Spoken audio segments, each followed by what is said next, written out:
근데 이런 식으로 너무 우여곡절을 많이 담잖아요. 그러면요, 평가하는 사람 입장에서도 약간 부담이 느껴질 수 있어요. 너무 스토리가 찐해버리면 그 뽑는 입장에서도 이 지원자 자체에 대한 부담감이 생길 수가 있고요. 자소서를 처음 쓰기 시작하면 맨 처음 마주하는 질문, 대표적인 게 뭔가요? 바로 성장 과정이죠. 근데 성장 과정, 진짜 많이들 어려워하세요. 도대체 내가 지금까지 어떻게 살아왔지, 내가 부모님한테 뭐 어떤 가르침을 받았지부터 해서 막막함을 느끼시는 분들이 진짜 많죠.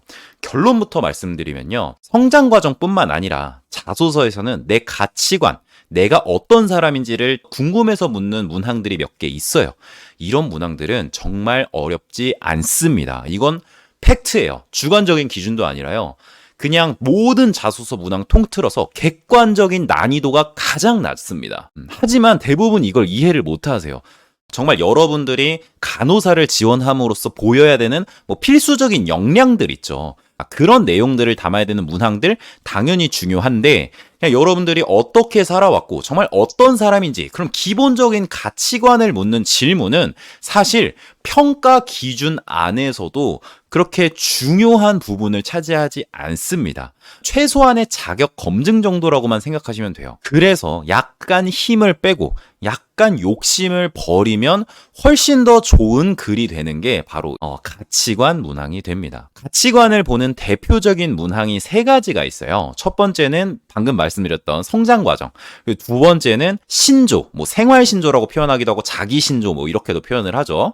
그리고 마지막 세 번째는 성격 중에서도 단점이 대표적입니다. 하나씩 알아보죠. 첫 번째 성장 과정부터 함께 보겠습니다. 예시를 하나 가지고 왔는데 잠깐 일시정지를 하고 읽어보셔도 좋을 것 같아요.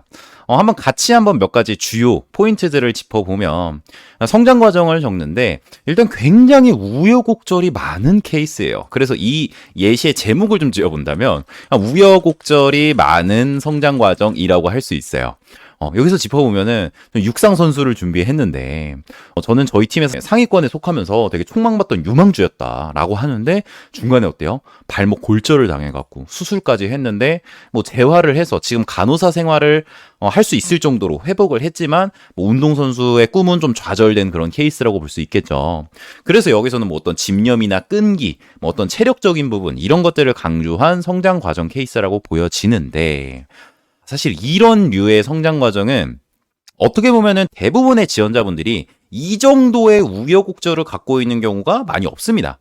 근데 종종 제 경험을 바탕으로 비춰보면 한 10%에서 15% 정도는 정말 이런 식의 우여곡절을 겪은 케이스가 존재합니다. 이렇게 어려움이 있었고 이거를 나는 이렇게 극복을 했다 하면서 굉장히 드라마틱한, 마치 한 편의 영화를 본 것처럼 그렇게 내용을 구성하시는 분들이 있어요. 하지만 이런 식의 성장 과정은 추천하지 않습니다. 이거는 성장 과정을 보려는 의도를 제대로 고려하지 못한 내용이에요. 성장 과정을 보려는 의도가 뭐냐면요. 취업자 마인드 강의에서도 강조를 했고 제 자소서 강의에서도 계속 지속적으로 강조를 했던 부분이긴 하지만, 이 성장 과정을 적을 때도 마찬가지로 좀 모범적인 간호사의 모습이라면 간호사로서 좀 필요한 부분인, 그리고 좀 관리자로서 원하는 직장인의 모습, 약간 이런 느낌을 담는 글을 적어주시는 게 훨씬 좋아요. 그래서 성장 과정을 담는 거는 이 사람이 어떤 성장 과정 그거보다도 그냥 무난하게 잘 자라온 사람인가, 진짜 말 그대로 모난 곳은 없나, 이런 것들을 보려고 한단 말이에요. 그러니까 무난하게 잘 자라온 걸 검증하려고 묻는 질문이니까 어때요? 무난하게 담아주면 돼요. 그게 가장 모범적인 방향이라고 할 수 있습니다. 무슨 말인지 이해하셨나요? 근데 이런 식으로 너무 우여곡절을 많이 담잖아요. 그러면요, 평가하는 사람 입장에서도 약간 부담이 느껴질 수 있어요. 너무 스토리가 찐해버리면 그 뽑는 입장에서도 이 지원자 자체에 대한 부담감이 생길 수가 있고요. 게다가 이 내용을 보면 어때요? 앞선 강의에서도 너무 단점을 솔직하게 담지 말라고 말씀드렸죠. 이것도 비슷해요. 보통 우여곡절을 너무 많이 담다 보면은 본인의 단점을 너무 가감없이 노출하는 경우가 많습니다. 이 내용 전체적으로 일단 가장 큰 사건이 하나 뭐예요? 발목 골절을 당했다고 한 거죠. 재활을 잘했고 지금 나는 걱정 없다고 하지만 솔직히 이 자소서를 보는 사람들 대부분은 다 현직 의료인들이거든요. 현직 의료인들이 골절 상황을 당한 사람 보고 당연히 걱정되는 게 뭐겠어요?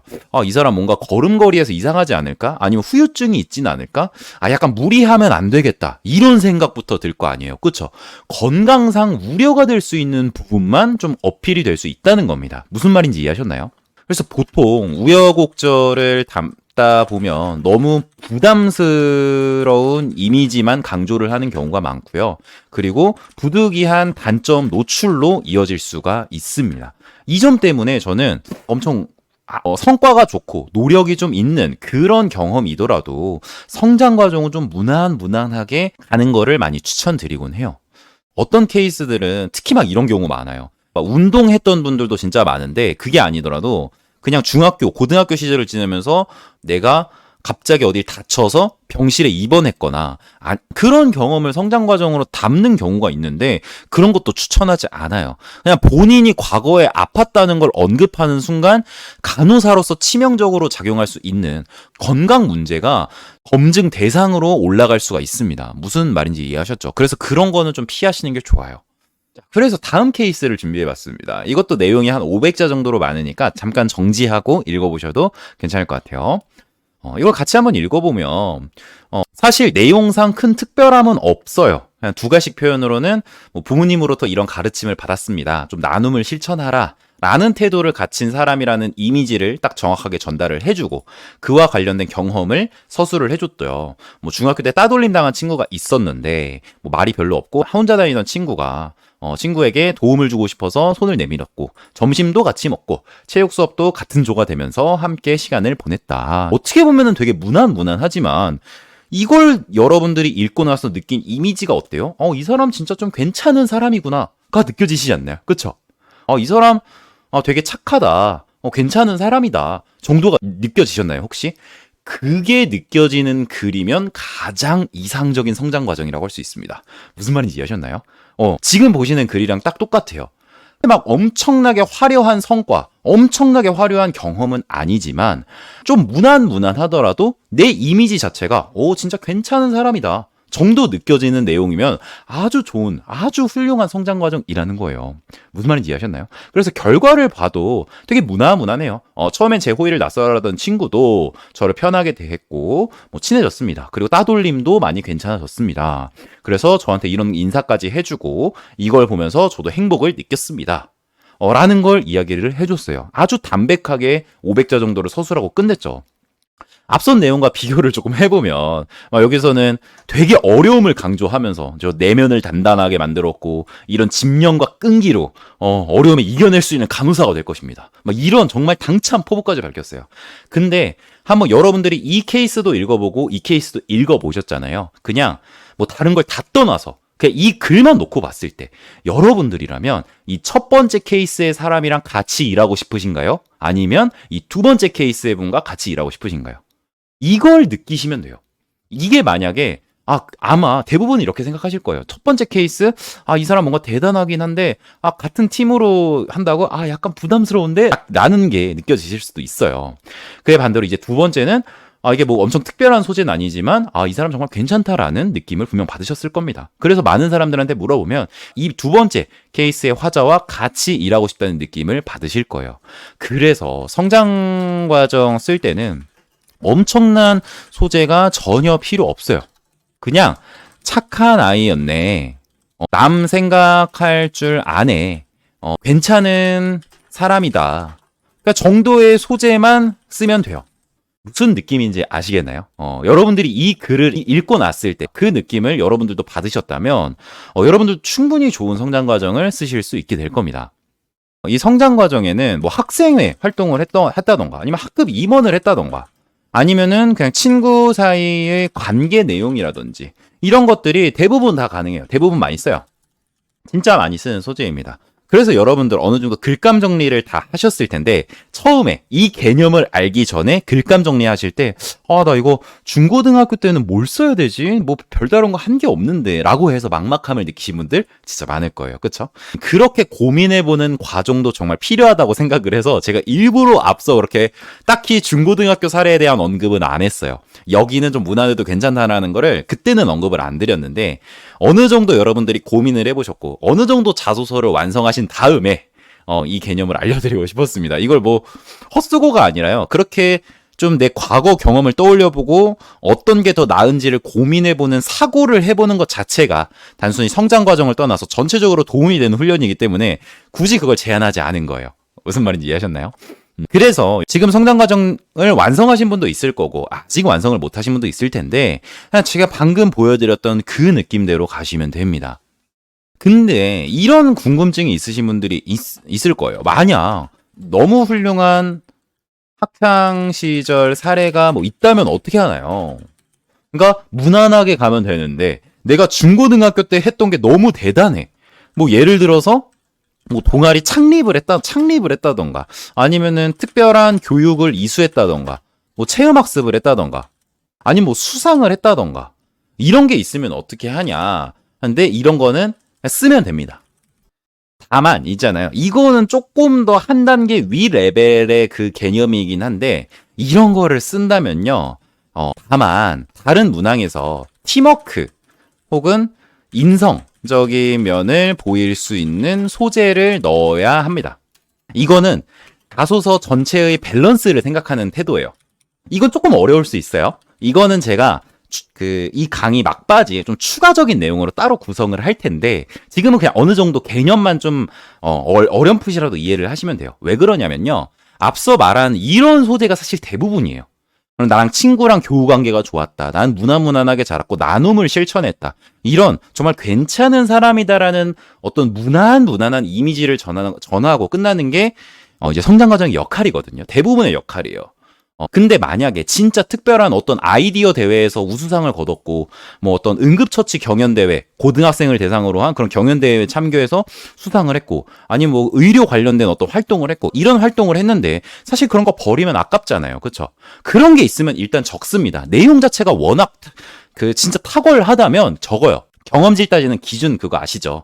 거기에서 진짜 막 거의 만점에 가까운 소재가 중고등학교 때 있다? 그럼 씁니다. 하지만 자소서 전체적으로 봤을 때 성장 과정을 그런 직무와 좀 연관된 내용으로 할당을 하게 되면 본인의 어떤 인성적인 측면, 본인의 어떤 팀워크적인 부분, 나눔, 봉사 이런 역량을 보일 수 있는 부분을 다른 걸로 활용을 한 거니까 그렇다면 다른 자소서 문항에서는 이런 팀워크, 인성적인 면을 보일 수 있는 내용을 담으라는 겁니다. 이 부분이 약간 어려우면 넘어가셔도 돼요. 제가 말씀드린 내용이 이해가 좀 안 된다 하면 일단 넘어가셔도 됩니다.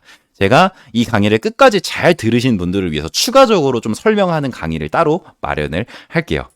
무슨 말인지 이해하셨죠? 그리고 또 성장 과정도였는데 이런 궁금증이 있으신 분들이 있어요. 성장 과정에 간호사 꿈꾼 계기 넣으면 좋다고 하던데 어떻게 하나요? 이런 게 있는데 자, 이건 뭐냐면요. 만약 계기가 분명하고 관련된 노력, 경험 있으면 당연히 써도 됩니다. 이건 어찌 보면 굉장히 이상적인 케이스의 성장 과정이라고도 볼 수 있어요. 왜냐하면 제가 앞서서 성장 과정 하면 되게 무난하고 나눔 실천할 줄 알고 사람들이랑 잘 지내고 그런 것들을 보이는 게 이제 성장 과정이라고 했잖아요. 근데 보통 간호사를 꿈꾼 계기가 분명한 분들의 성장 과정 내용은 이런 계기를 분명하게 보이는 거에서도 이점이 있지만 그냥 그 내용 자체에서 이런 나눔, 봉사 이런 것과 직결되는 경우가 많아요. 그러니까 성장 과정으로서 보여야 되는 그런 역할을 충분히 달성을 하고 계기까지 충분히 보일 수 있다는 거죠. 왜냐면은 간호사라는 그 직종 자체가 그 봉사정신이라든지 나눔 이런 것과 정말 뗄래야 뗄 수가 없는 그런 거잖아요. 그래서 그런 것도 보이고 계기까지 보이면 정말 완벽하다고 할 수 있습니다. 하지만 없는데 억지로 만들어내는 것은 최악이라는 걸 좀 아셨으면 좋겠습니다. 사실 제 경험상 그냥 진짜 중고등학교 때부터 간호사를 진짜 꿈꿔왔고 나의 정말 이상적인 어떤 간호사의 모습이 있다 하는 케이스는 한 5% 정도도 안 됐어요. 그럼 분명한 계기가 있는 케이스가 되게 드물다는 거예요. 근데 막 이런 강박을 되게 가지면서 꿍꿍 계기 넣으면 좋다고 하는데 이러면 점수 더 받는다고 하는데 라는 어떤 방향성으로 없는데 억지로 꾸며내시는 분들이 있습니다. 그거는 당연히 좋은 방향이 아니에요. 없으면 어떻게 하면 될까요? 이렇게 가면 돼요. 내가 굳이 그렇게 계기가 없는데 억지 계기를 만들면은 뭐 하나 제대로 전달이 안 됩니다. 그냥 나 되게 그냥 좋은 사람이었다. 나 이런 착한 심성을 갖고 있다. 정도의 스토리 하나를 넣으면 돼요. 물론 이제 면접 강의는 아니긴 하지만 면접에서 만약에 꿍꿍 계기 물어보면 어떻게 해요? 라고 하면은 그거 없는 내용 지어낼 수 없죠. 그냥 내가 간호학과 다니면서 재학을 해보니까 학교 생활을 해보니까 나랑 적성이 잘 맞다는 걸 알게 됐다 하면 돼요. 무슨 말인지 이해하셨나요? 간혹 정말 취업 전체적으로 내가 도저히 할 수 없는 거, 내 과거 경험으로 비출 수 없는 거, 진짜 내가 안 했던 거를 억지로 꾸며내려고 하시는 분들이 있어요. 그러면은 당연히 좋은 결과를 만들 수 없습니다. 그런 내가 안 했던 거를 했다는 것처럼 말하는 순간 거짓말을 하는 게 되잖아요. 그 자체만 놓고도 해선 안 될 일이지만 그 거짓말을 하는 사람들은 무조건 티가 납니다. 그냥 그 답변의 깊이 자체가 진짜와는 차이가 확연히 나요. 그러니까 괜히 억지로 꾸며내지 마시고요. 본인이 할 수 있는 것에 집중해서 그냥 그대로를 보여주시면 됩니다. 무슨 말인지 이해하셨나요? 자, 그래서 뭐 어떤 성장 과정을 적을 때는 봉사정신이라든지 뭐 봉사정신에 뭐 나눔이 좀 포함이 되어 있겠죠.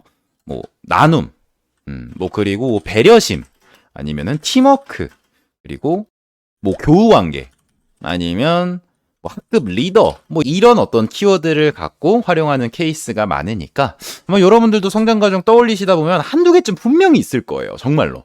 그거를 그냥 이렇게 써주시면 됩니다. 무슨 말인지 이해하셨나요? 성장 과정은 정말로 여러분들이 생각하는 것만큼 그렇게 어려운 그게 아니에요. 그래서 말 그대로 정말 무난하게 자라왔는지를 검증하려는 그런 문항이기 때문에 정말 무난한 소재를 선택해서 활용해 보시기 바랍니다. 계기가 있으면 넣으면 좋지만 계기가 없다면 억지로 만들어내시면 안 돼요.